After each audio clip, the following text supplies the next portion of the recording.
Surveillance and privacy facial recognition in China versus Americans freaking out over cookies.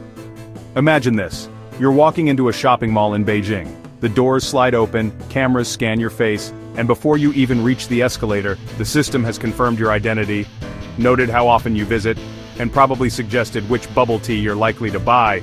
You don't even blink. It's Tuesday. Now, fly across the Pacific. You open a news website in America.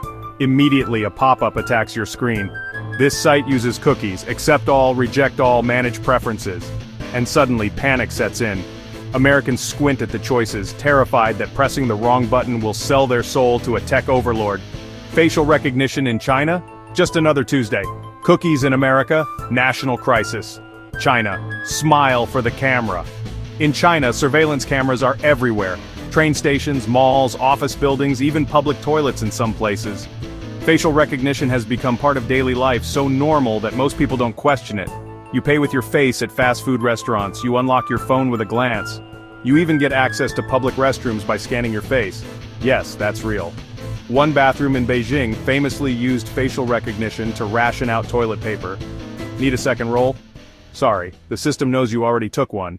The technology is deeply integrated into daily routines. Forgot your subway card? No problem, just smile at the camera and the turnstile opens. Lost in a crowd? Police can find a person in minutes. For many Chinese citizens, this is convenient, efficient, and part of progress. Privacy concerns? Sure, they exist, but convenience usually wins. America. Delete my cookies. Meanwhile in the US, the average American's paranoia kicks in at the smallest hint of online tracking. Cookie pop-ups, those tiny files that remember your browsing preferences, have become the stuff of nightmares. You'll see Americans angrily clicking reject all on every website, convinced that accepting cookies is the first step to being spied on by the government, advertisers, or possibly their neighbor's cat. It gets better. Some Americans use private browsers, VPNs, ad blockers, and sometimes even tape over their webcams, all while happily sharing their entire life on Instagram. They'll scream at cookies, yet post photos of their breakfast, their location, and their new haircut to the world voluntarily.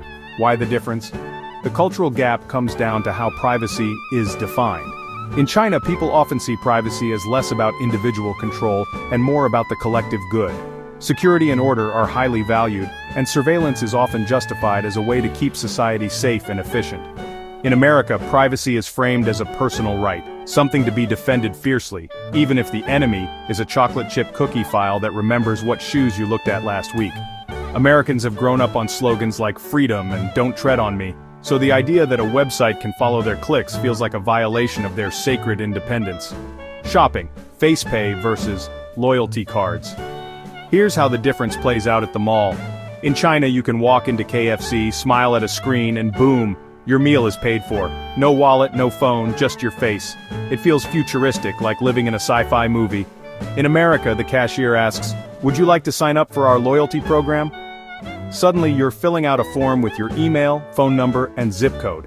You walk away clutching a plastic rewards card, certain you've avoided surveillance, never realizing the store now knows every time you buy Doritos at 11 p.m. airports. Efficiency versus suspicion. Airports reveal the contrast perfectly. In China, facial recognition speeds up boarding. Cameras match your face to your ticket, and you're on the plane in minutes. People see it as high-tech and practical. In the US, passengers line up, TSA agents check IDs by hand, and if someone even mentions facial recognition, Americans clutch their passports tighter. Ironically, these same passengers will then spend 3 hours on Facebook, willingly sharing their vacation photos and tagging their location at JFK Airport. Humor in the irony. The irony is delicious. Chinese citizens who live under one of the most advanced surveillance systems in the world often shrug it off as part of daily life. Meanwhile, Americans who panic about cookies and pop-ups gleefully upload selfies with detailed geotags, broadcast their fitness data, and let Alexa listen to them argue about pizza toppings.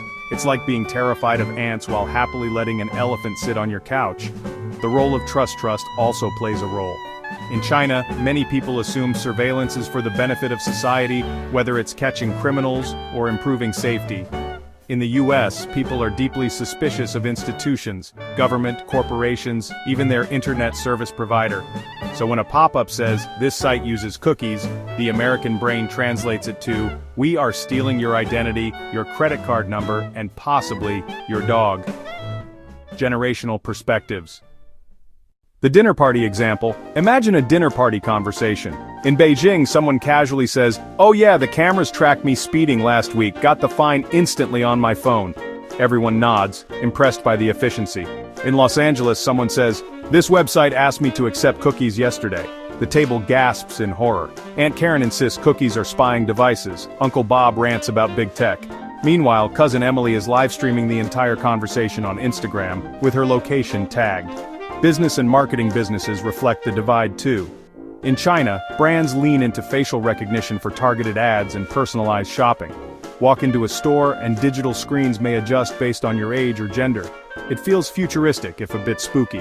In the US, brands obsess over cookies and user data analytics. But every time a new cookie policy rolls out, customers rebel. Americans want targeted ads. Who doesn't love being recommended the exact shoes you were thinking about? But they don't want to admit it.